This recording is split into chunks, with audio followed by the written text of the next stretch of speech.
Question 3 નો પહેલો વાંચી લો.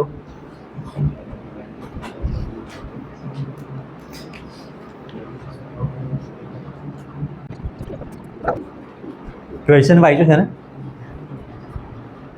અને પ્રીત શું કર્યા કરે? એ જ સોલ્વ કર્યા કરે. તને ક્વેશ્ચનમાં શું સમજ પડી? ક્વેશ્ચનમાં શું ખબર પડી એમ પૂછું.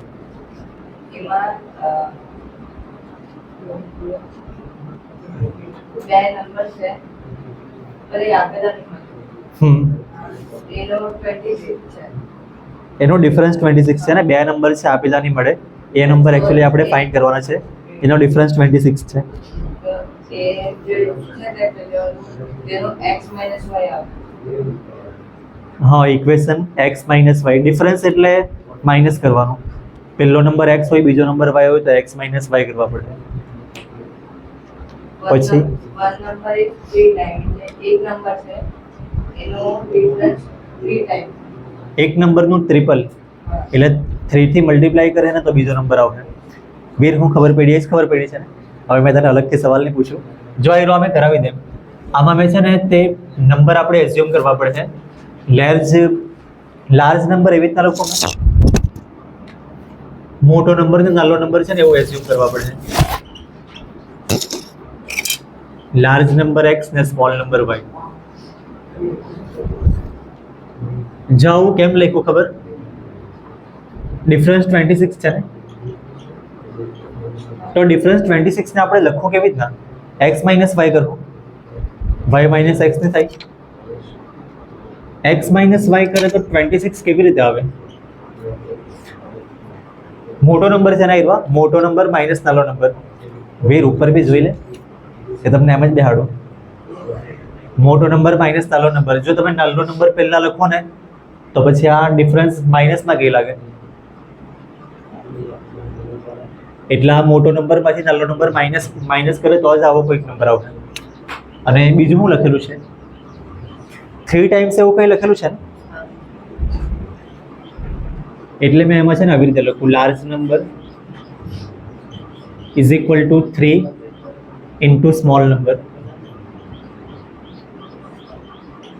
જો નાનો નંબર હોય એને 3 થી મલ્ટીપ્લાય કરો તો મોટો નંબર આવી જશે.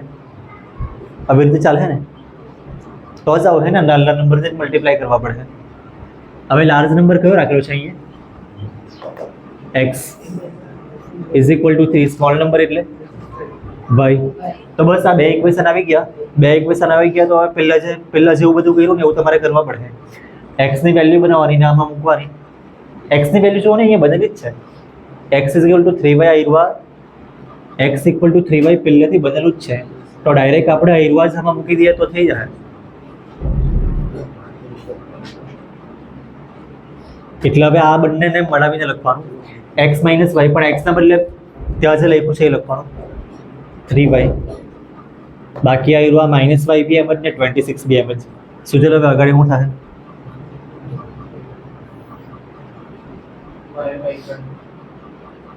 આવું હોય ને, આવું 3y ડિવાઈડ બાય y તો y ને y કટ થઈ શકે. ના, આ બાજુ લેવાનું કંઈ કામ નહીં મળે. બંને જગ્યાએ y છે ને. આ 3y ને આયરવા 1y. y નો કોએફિશિયન્ટ y ના આગળ કોઈ નંબર નહીં મળે તો 1.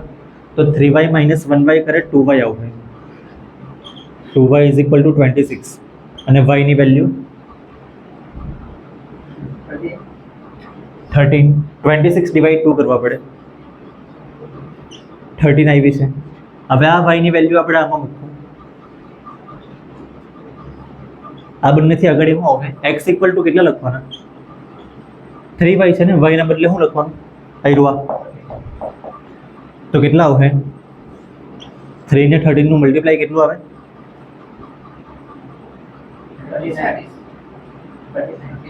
39. તો બસ આન્સર આવી ગયા છે. હવે અહીંયા લખી દે. x એટલે શું હતું? લાર્જ નંબર ને. તો x ની બાજુમાં મેં લાર્જ નંબર લખી દઉં. મોટો નંબર આવ્યો છે 39. અને આયરવા સ્મોલ નંબર. આયરવા તમે વેરીફાઈ કરી લેવાની.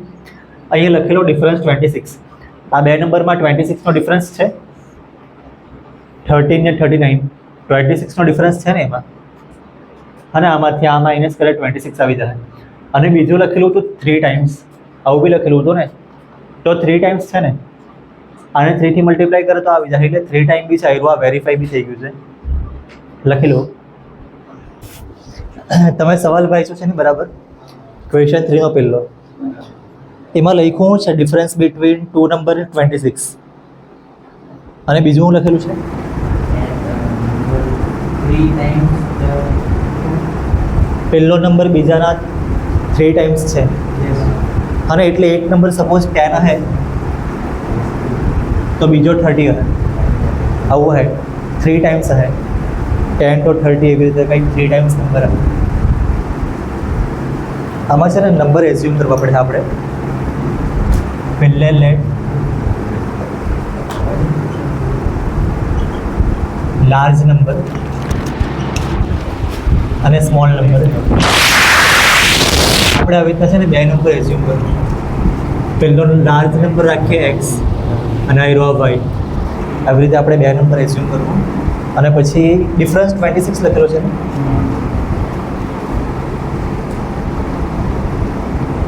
તો એના પરથી શું ખબર પડે? એક્સ માઇનસ વાય 26 આવે કે વાય માઇનસ એક્સ? લાર્જમાંથી સ્મોલ માઇનસ કરવા પડે ને, મોટા નંબરમાંથી નાનો નંબર કાઢી નાખવાનો. તો એક્સ માઇનસ વાય 26. તમે ધ્યાન રાખજો, મોટા નંબરમાંથી નાનો નંબર માઇનસ કરવાનો તો 26 આવે. તમે ઉલટું લખી દેવાનું તો પછી આન્સર રોંગ આવી જાય. તો આ એવું ઇક્વેશન આવ્યું છે, અને આ ઇક્વેશન આપેલું નહીં હતું, આપણે સવાલ પરથી બનાવ્યું છે આના પરથી.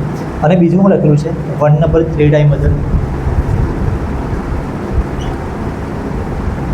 1 નંબર મેં એવું સ્ટેટમેન્ટ નહીં લખું, 1 નંબર 3 ટાઈમ્સ અધર એવું કંઈ લખેલું છે ને, તો કેવી રીતના આવું? મેં અહીંયા આ બાજુ લખું large number is equal to 3 multiply small number. Small નંબરને 3 થી મલ્ટીપ્લાય કરે તો મોટો નંબર આવશે. આવી રીતના કરવું આપણે, બરાબર છે ને? એવું કે લાર્જને સ્મોલમાં આગળ પાછળ છે, બરાબર જ છે ને? નાનો નંબર હોય જેને મલ્ટીપ્લાય કરવા પડે તો આ મોટો નંબર આવશે. હવે લાર્જ નંબરના બદલે શું લખવાનું? આઈરવા છે એક્સ, આ ઇઝ ઇક્વલ ટુ 3m જ સ્મોલના બદલે વાય. તો આઈરવા આવ્યું છે, એક ઇક્વેશન આઈરવા આવ્યું, બીજું ઇક્વેશન આઈરવા છે. હવે મેથડ કઈ કરવાની છે આપણે? હેડિંગ વાંચો ને, હેડિંગમાં લખેલું જ છે, હમણાં લખવાનું નહીં મળે.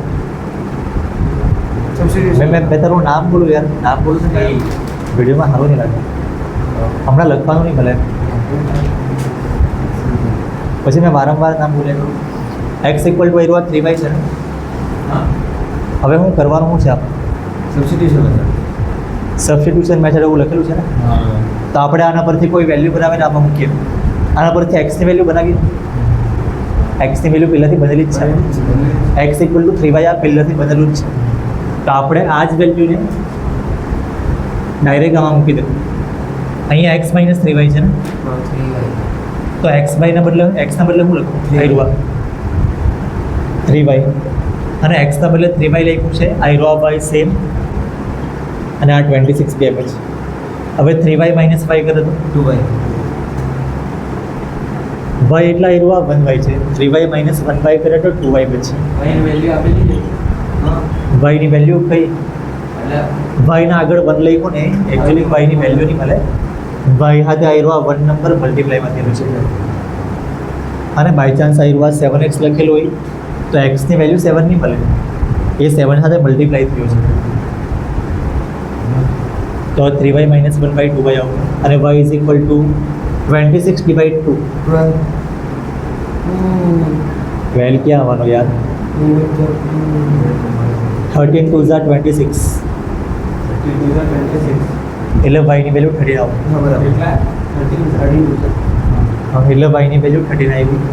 હવે x ની ફાઇન્ડ કરવી હોય તો આના પરથી x is equal to 3y છે ને, અને x ઇક્વલ ટુ 3y હતો, તો x equal to 3 into y એટલે કેટલા લખવાના? 39. y ની વેલ્યુ આવી રહ્યા છે 30. તો એક્સ ઇક્વલ ટુ આવ્યું આ 33 કેટલા આવે 39. તો આવી રહ્યા બે વેલ્યુ આવી ગઈ. આમાં છે ને મેં જરાક સ્ટેટમેન્ટ સાથે આન્સર લખી દે. આવ્યો આ લાર્જ નંબર છે ને, જો લાર્જ નંબર લાર્જ જ આવ્યો છે અને આવ્યો આ સ્મોલ નંબર, નાનો નંબર 13 આવ્યો. એટલે આપી ધ્યાન રાખજો, તમે કોઈ વાર તમે એજ વાળો સવાલ કરે ને તો પપ્પાની ઉંમર 2 વર્ષ ને 3 વર્ષ એવું લાગ્યું, એટલે ધ્યાન રાખવાનું. પપ્પાની ઉંમર 2 વર્ષ હોય છે, લખી લો.